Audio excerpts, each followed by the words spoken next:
Mr. Speaker, ladies and gentlemen of the House, HJR6 comes to the floor. It's a bipartisan resolution with a vote of 13-8 in the Judiciary Committee.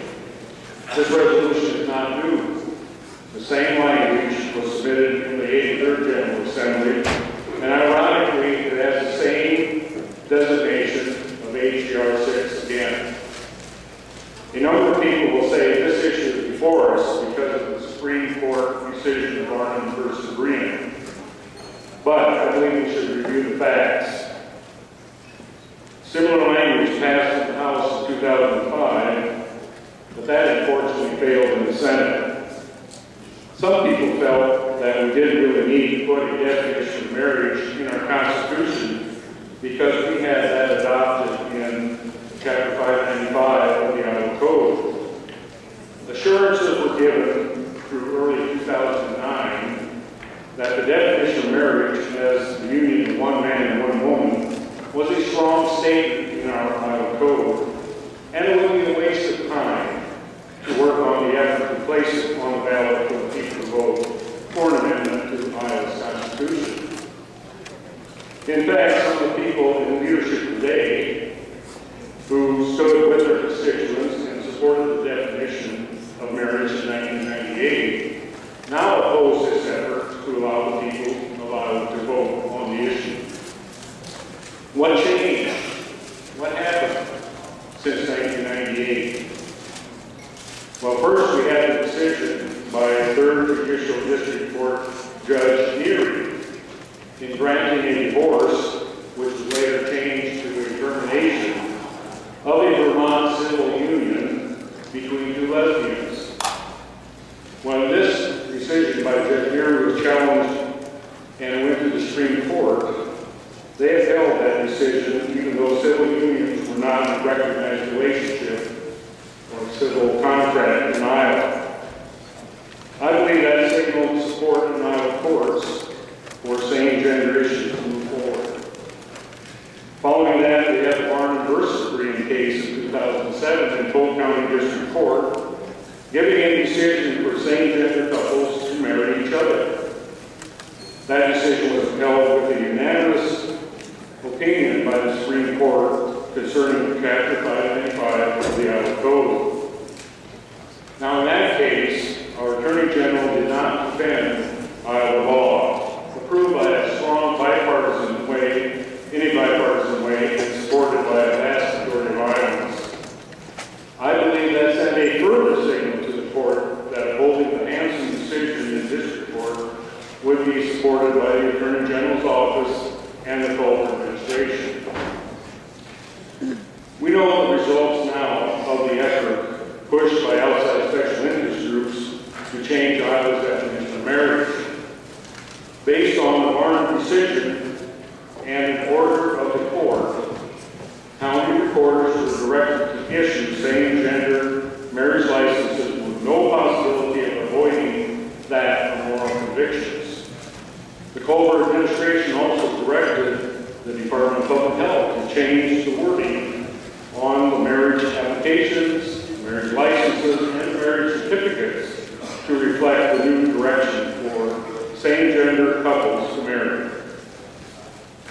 Since that decision, a groundswell of support for traditional marriage has arisen, and people all across Iowa are saying, "Let us vote." They spoke loud and clear and very convincingly by nominating 3 Supreme Court justices in last November's general election. It seems now we should be paying attention to the voice of the people. However, since the decision in early 2009, Iowans are kind of like the person in the cell phone advertisement. They're saying, "Can you hear me now?" Republicans and one Democrat voting yes in the Judiciary Committee hear those Iowans. We do trust Iowans to make the right decision. We believe this is such an important decision it should go for that consideration in their vote. Now let's go back to the Supreme Court decision. It states, and I quote, Section 595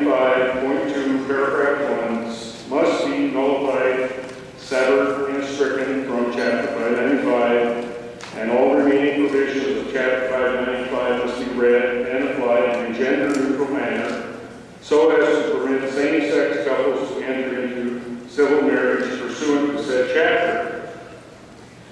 Now let's look at the latest code book that we were just given on the first week of session. And I'll turn to chapter 595.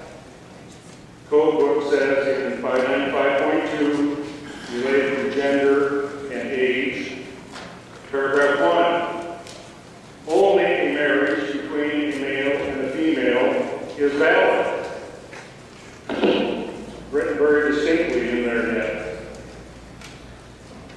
Now, that paragraph, 595.2, paragraph 1, does not appear to be nullified, severed, and stricken, does it? Why would that be? The court has spoken. But, wait. The Constitution states there's a separation of powers between the branches of government. The court can give an opinion, but the legislature is in charge of conforming the code or not to that decision.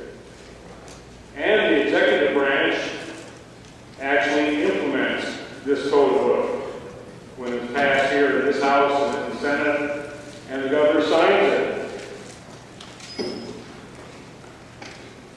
Now, amazingly, our Legislative Services Agency recognized that separation between the branches, and that's why you see in this code book there were no changes. It remained just as it was prior to the decision by the court. Now, last session, the majority party did not act to change the code after the court said must happen. The governor did not submit a bill to address that opinion. And now we have divided government.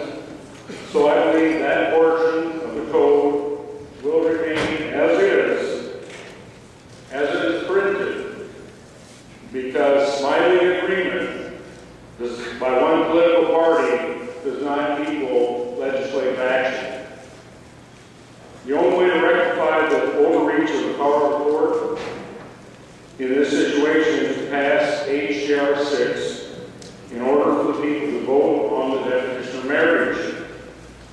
Because, again, if you go back to our Constitution, in Article 1, Section 2, it